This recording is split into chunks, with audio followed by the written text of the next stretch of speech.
네, 오늘 우리가 함께 나눈 말씀은 소위 말하는 이 최후의 만찬에 등장하는 이야기입니다. 오늘 설교를 생각하면서 이제 레오나르도 다빈치가 그린 그 최후의 만찬이란 그림이 떠오르기도 했습니다. 그리고 배신이란 단어도 떠올랐습니다. 배신이란 단어는 참 이제 뼈 아프게 다가오는 말 중에 하나인 것 같습니다. 왜냐하면 배신이라고 하는 것은 단순히 원수였던 사람들로 받는 이 공격보다 더 아프게 다가오는 부분이 있기 때문에 그렇습니다. 배신이라고 하는 것은 아주 가까운 사이 그리고 신뢰하던 사이에서 발생하는 것이기 때문에 우리에게 예상치 못한 큰 충격을 가져다 주고 더 큰 아픔을 가져다 줍니다. 예수님은 배신과 당면한 고난 앞에 직면해 계셨습니다. 이런 상황에서 말씀을 마음을 추스른다라고 하는 것은 이제 굉장히 어려운 일이다라고 할 수 있습니다. 21절 말씀에서 예수님의 심정에 대해서 이 심령이 괴로워하셨다라고 그렇게 말씀하고 있습니다. 이 말씀은 이 타라소라고 하는 말인데요. 요한복음 5장에서 이제 베데스다 연못에 물이 동한다라고 하는 그 표현을 사용할 때 바로 이 타라소라고 하는 말을 사용하였습니다. 예수님의 심정이 마치 물이 요동하듯이 이제 요동치셨다라고 하는 것입니다. 예수님의 어떤 감정의 동요가 어떻게 보면 이제 극에 달하는 상황 가운데 있으셨다라고 하는 것을 우리가 짐작할 수 있습니다. 하지만 예수님은 그런 상황 가운데서도 앞으로 있을 이 배신의 상황에 대해서, 앞으로 있을 일들에 대해서 제자들에게 예고하고 계시는 것을 볼 수 있습니다. 다 같이 우리 21절, 22절 말씀 함께 읽어보도록 하겠습니다. 21절, 22절 말씀. 예수께서 이 말씀을 하시고 심령이 괴로워 증언하여 이르시되 내가 진실로 진실로 너희에게 이르노니 너희 중 하나가 나를 팔리라 하시니 제자들이 서로 보며 누구에게 대하여 말씀하시는지 의심하더라. 예수님은 이 심령이 괴로운 상태에서 제자 중 한 사람이 예수님을 팔 것이라고 그렇게 말씀하십니다. 그때 제자들의 반응은 서로 바라보면서 누구에 대해서 이 말씀을 하시는가 이렇게 의심했다라고 말합니다. 누가 범인인가, 누가 죄인인가 그렇게 생각했던 것일까요? 혹시 믿었던 아무개가 바로 예수님을 배신하는 사람은 아닌가 그렇게 생각했는지도 모르겠습니다. 그런데 오늘 말씀에서 나오는 이 의심하다라고 하는 이 말은 아포레오라고 하는 말인데 이 말 뜻은 원래는 이제 어리둥절하다 또 당혹스러워하다라고 하는 그런 뜻이 담겨져 있습니다. 예수님께서 하신 말씀이 제자들에게 바로 전혀 예상하지 못했던 말이고 그렇기 때문에 제자들은 이 예수님께서 누군가 한 사람이 배신할 것이다라고 하는 그 말에 어리둥절하고 또 당혹스러워하고 있다라고 그렇게 이야기하고 있는 것이죠. 사무엘하 11장 이야기를 보면 이 다윗이 우리아의 아내 밧세바를 범하고서 그것을 감추기 위해 먼저는 이 우리아를 재빨리 집으로 보내 밧세바와 동침하도록 그렇게 유도하는 것을 볼 수 있습니다. 하지만 우리아는 이 밧세바와 동침하지 않고 오히려 이제 왕궁문에서 자신의 부하들과 이제 수경을 합니다. 우리아는 자신의 상관과 부하들이 들에서 진을 치고 있는데 자기 혼자 집에 들어가서 잘 수 없다라고 말하면서 그렇게 하였습니다. 어떻게 보면 이 우리아의 모습 속에서 이 참 군인의 모습을 볼 수 있는데요. 아마도 이것은 이 다윗의 양심을 건드리는 말이었을 것입니다. 또 다윗은 그렇게 자신의 계략이 실패하자 다른 계략을 준비합니다. 다윗은 요압에게 편지를 보내서 우리아를 맹렬한 싸움을 앞에 두고서 싸움 앞에 세우고 우리아만 남겨두고 빠져나오라 그렇게 명령을 합니다. 그리고 결국 우리아는 이 전투 중에 이제 사망을 하고 말았습니다. 다윗은 우리아가 죽었다는 소식을 요압에게 들었을 때 전령에게 이르기를 칼은 이 사람이나 저 사람이나 삼키느니라라고 그렇게 전하라 이렇게 이야기합니다. 우리아가 죽을 수도 있고 살 수도 있는 전쟁터에서 죽었다라고 그렇게 태연하게 이야기하고 있는 것이죠. 뻔뻔스럽게 자신의 살인을 감추고 있는 것이 바로 다윗이 우리아의 죽음 앞에 보여주었던 모습이었습니다. 그리고 다윗은 이 밧세바를 취하여서 아내를 삼게 되는데 성경은 이에 대해서 다윗이 행한 그 모든 일들이 여호와 보시기에 악하였다라고 그렇게 이야기하고 있습니다. 다윗은 자신이 완전 범죄를 저질러서 우리아가 이제 전쟁터에서 죽은 것처럼 그렇게 꾸며서 우리아를 죽였다라고 하는 사실을 아무도 모를 것이라고 생각을 했지만 바로 하나님은 알고 계신다라고 하는 것을 그 말씀은 우리에게 보여주고 있습니다. 유다도 예수님께서 자신을 팔 것이라고 말씀하시기 전에는 자신의 계획에 대해서 아무도 모를 것이라고 생각했는지 모르겠습니다. 어떻게 보면 유다는 정말로 자신의 이중성을 잘 감추고 있었던 것 같습니다. 그래서 오늘 말씀처럼 제자들은 유다의 배신을 눈치채지 못했고 또 누가 예수님을 판다는 말씀인지 생각하면서 당황스러워했다라고 볼 수 있는 것이죠. 오늘 말씀이 우리에게 주는 첫 번째 교훈의 말씀은 바로 우리가 사람은 속일 수 있을지 몰라도 결코 하나님은 속일 수 없다라고 하는 것입니다. 여러분의 인격과 여러분들의 삶의 평가가 사람들의 평판에 달려 있지 않습니다. 사람들을 속였다고 기고만장하지 마시기 바랍니다. 하나님은 중심을 꿰뚫어 보시는 분이십니다. 오늘 말씀을 통해 저와 여러분이 주님 앞에 바로 서기를, 하나님 앞에 나는 누구인가를 늘 돌아보며 살아갈 수 있는 저와 여러분들이 될 수 있기를 바랍니다. 예수님의 제자 중 하나가 예수님의 품에 의지해서 이제 누워 있었습니다. 아마도 이 제자는 요한이었을 것입니다.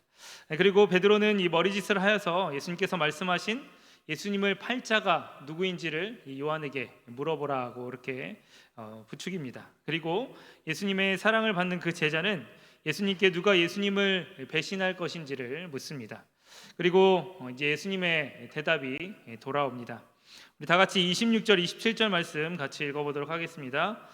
예수께서 대답하시되 내가 떡 한 조각을 적셔다가 주는 자가 그니라 하시고 곧 한 조각을 적셔서 가롯 시몬의 아들 유다에게 주시니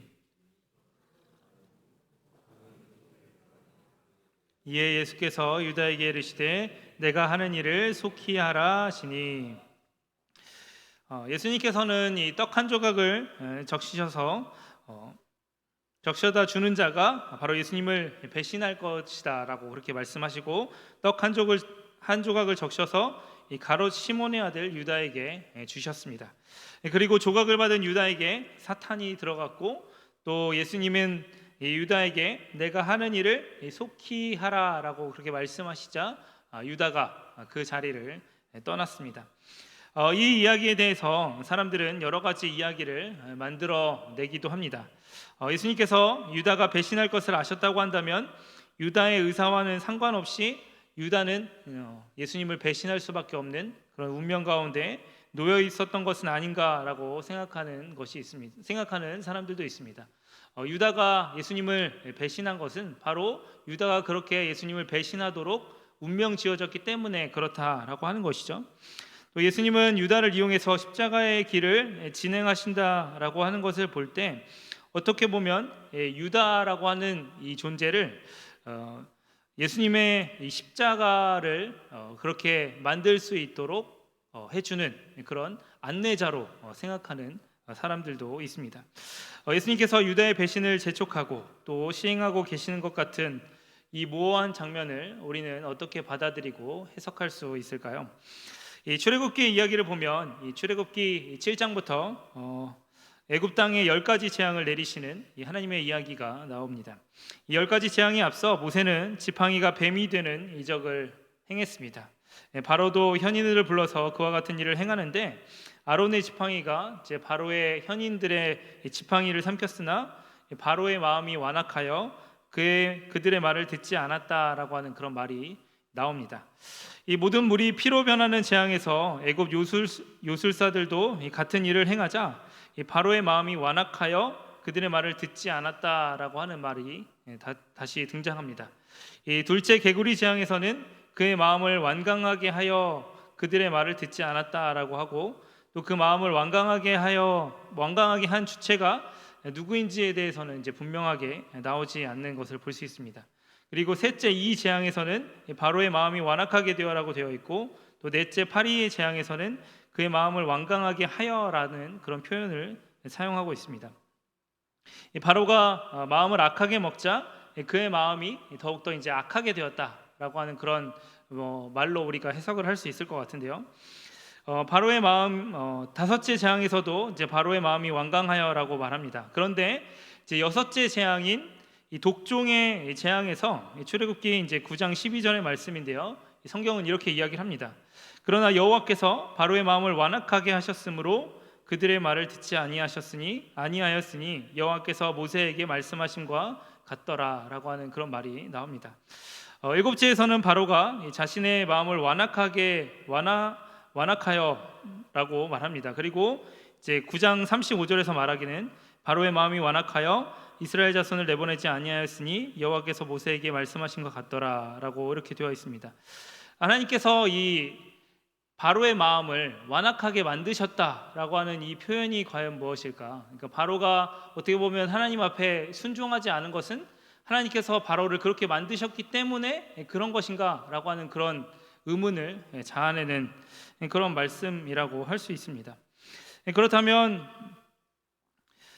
그래서 어떤 사람들은 하나님께서 이스라엘 백성들에게 이 하나님의 역사하심과 놀라운 일하심을 이스라엘 백성들에게 이제 확실하게 보여주게 하시기 위해서 이 바로의 완악한 마음을 이용하시고 사용하셨다라고 그렇게 말하기도 합니다. 바로를 완악하게 하심으로 또 바로의 제국이 하나님 앞에 결코 승리할 수 없음을 나타내기 위해서 하나님께서 바로의 악함을 사용하셨다라고 그렇게 해석하는 사람들도 있습니다.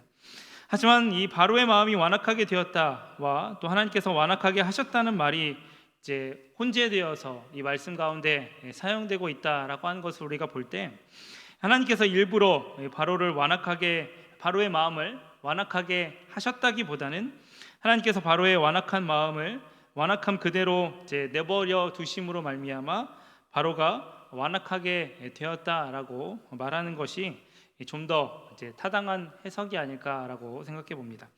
마치 로마서 1장 28절의 말씀처럼 하나님께서 죄를 짓고 있는 그 사람들을 죄 가운데 그대로 두심으로 말미암아 죄 가운데 머물게 하시는 그러한 일이 바로에게도 일어났다라고 그렇게 이야기할 수 있습니다. 로마서 1장 28절 이렇게 얘기하죠. 또한 그들이 마음에 하나님 두기를 싫어하매 하나님께서 그들을 그 상실한 마음대로 내버려 두사 합당하지 못한 일을 하게 하셨으니 이것이 바로 하나님께서 이 완악한 이 바로의 마음을 완악하게 만드시는 방법이다라고 그렇게 말할 수 있을 것 같습니다.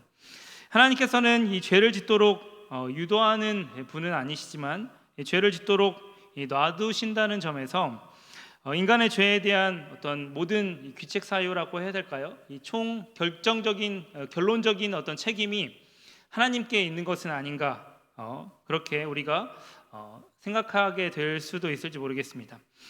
그런데 이제 출애굽기 9장 12절 말씀처럼 그러나 여호와께서 이 바로의 마음을 완악하게 하셨으므로 그들의 말을 듣지 아니하셨으니 여호와께서 모세에게 말씀하신 것 같더라라고 하는 그런 말씀을 우리가 살펴볼 때 하나님께서 바로의 마음을 완악하게 하셨다라고 하는 것은 그리고 그것이 모두 모세에게 말씀하신 것과 같다라고 하는 그 표현을 볼 때 하나님께서 바로 이 인간의 완악함을 알고 계시고 또한 모세에게 이미 그렇게 완악하게 될 것이다라고 하는 것을 알려주신다라고 하는 것을 볼 때 우리가 이 말씀을 어떻게 받아야 하는가라고 생각해 볼 때 하나님께서 이 바로를 완악하게 만드시는 분이다라고 이렇게 이해하기보다는 오히려 이제 인간의 완악함과 또 인간의 죄에도 불구하고 그 모든 일들이 사실은 하나님의 섭리 가운데 있다라고 하는 것, 결코 인간의 죄가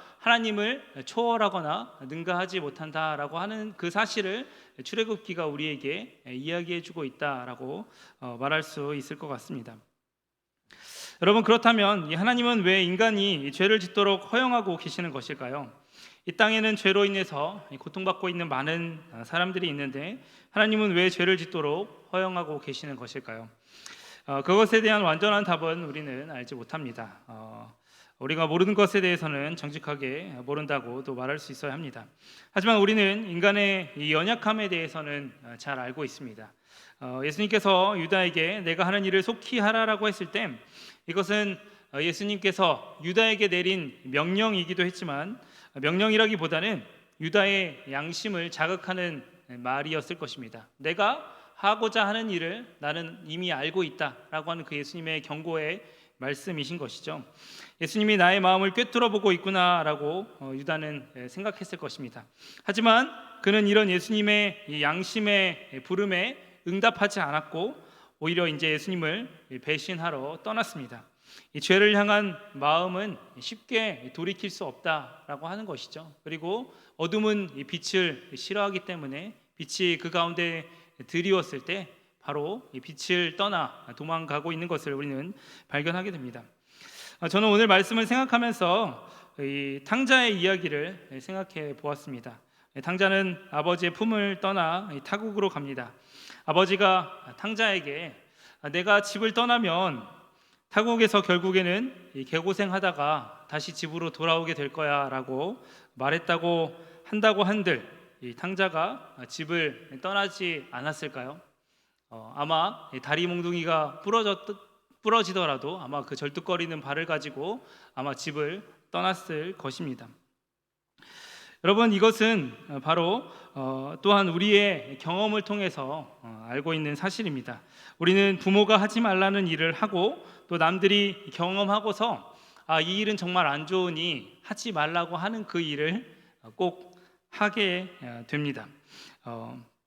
인간은 어리석어서 알므로 깨닫지 못하고 경험으로 깨닫는 존재이기 때문에 그렇습니다.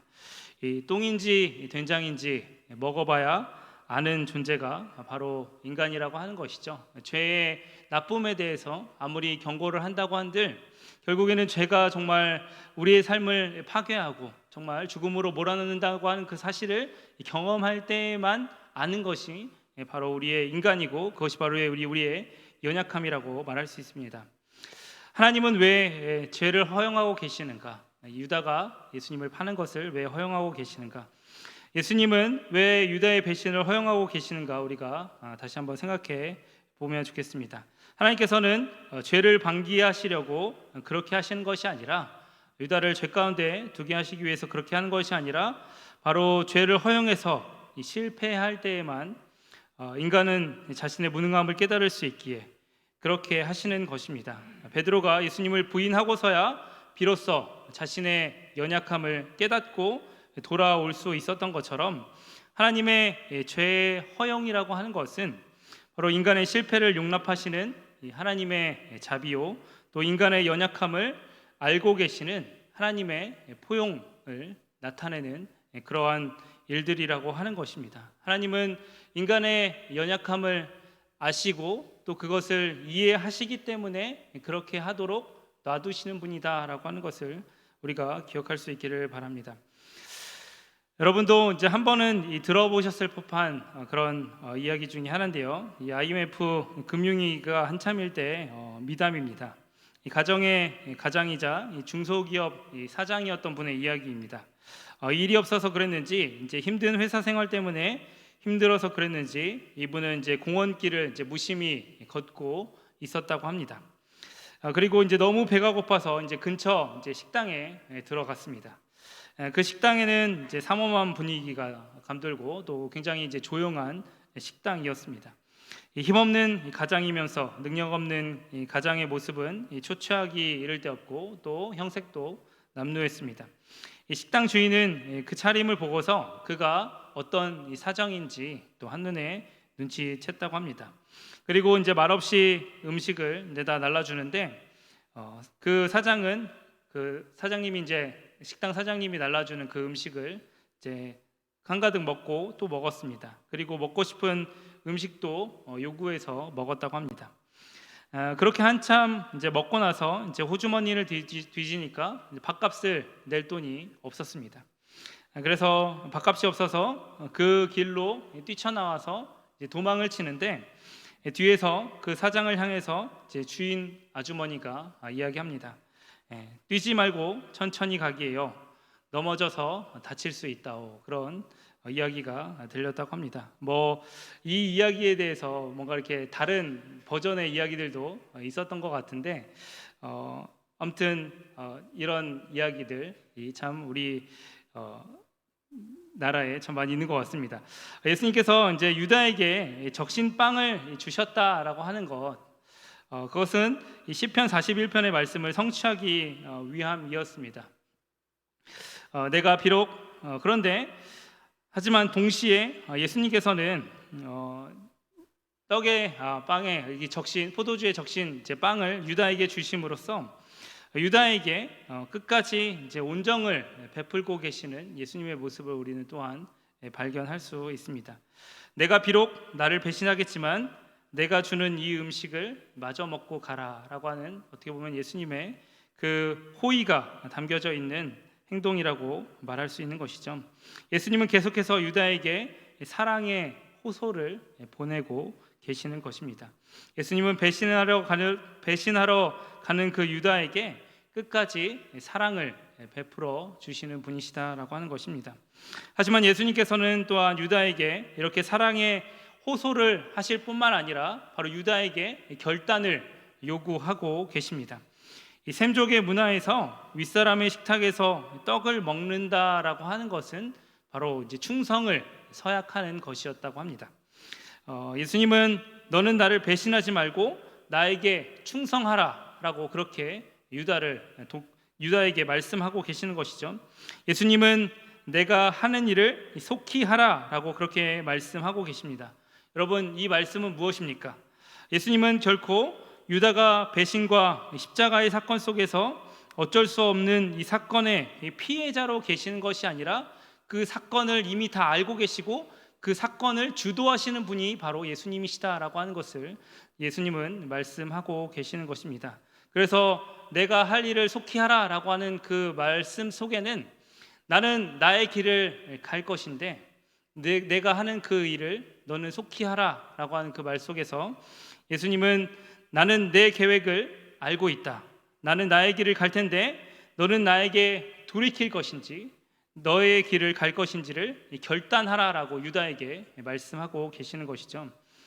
여러분, 이 죄와 생명의 갈림길 앞에서 예수님은 유다에게서처럼 우리에게 결단을 요구하십니다. 예수님은 예수님의 길을 뚜벅뚜벅 걸어가실 것인데 그 길 가운데 동참하는 사람이 될 것이냐, 아니면 예수를 배신하면서 나아가는 사람이 될 것이냐라고 예수님은 우리에게 오늘 지금 이 시간 결단하라 그렇게 이야기하고 계시는 것입니다. 여러분, 죄의 길 앞에선 우리에게 사랑의 호소와 함께 결단을 요구하시는 이 예수님의 부름 앞에 나의 뜻을 꺾고 제가 주님을 따르겠습니다 라고 결단하며 나아갈 수 있는 저와 여러분들의 삶이 될 수 있기를 예수님의 이름으로 축복합니다. 기도하겠습니다.